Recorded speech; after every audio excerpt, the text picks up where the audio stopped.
আমরা চাই পাংখা পাংখা গানের যে শিল্পী আর পাংখা মার্কা নেতা এক জায়গায় চলে যায়। বাংলাদেশে ধর্ম বিক্রি করে কাউকে রাজনীতি করতে দেওয়া হবে না। কতটুকু বিধর্মী হতে পারে আপনারা দেখেন। বিগত সময় তার একটা প্রোগ্রামে সে বলেছিল, হাত পাকায় ভোট দিলে নাকি ভোট পাবে নবী রাসূল। সংগ্রামী সাথী ও বন্ধুরা, আজকে যে আপনারা শান্তিপূর্ণ মিছিলের মাধ্যমে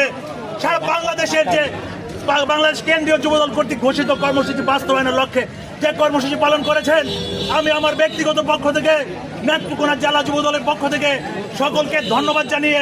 সর্বোপরি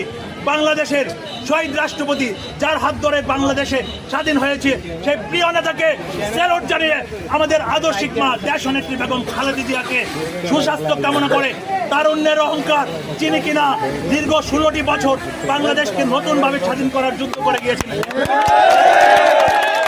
প্রিয় নেতাকে ইনশাআল্লাহ ওনার বিরুদ্ধে সকল ষড়যন্ত্র, বিএনপির বিরুদ্ধে সকল ষড়যন্ত্র ঢুকে দেওয়ার প্রত্যয় ব্যক্ত করে আমার প্রিয় নেতা বাংলাদেশ জাতীয়তাবাদী কেন্দ্রীয় যুবদলের সংগ্রামী সভাপতি আব্দুল মুনাইম মুন্না এবং নুরুল ইসলাম নয়ন বিপ্লবী সাধারণ সম্পাদক দুজনকে স্যালুট জানিয়ে আজকের কর্মসূচি এখানেই সমাপ্ত ঘোষণা করা।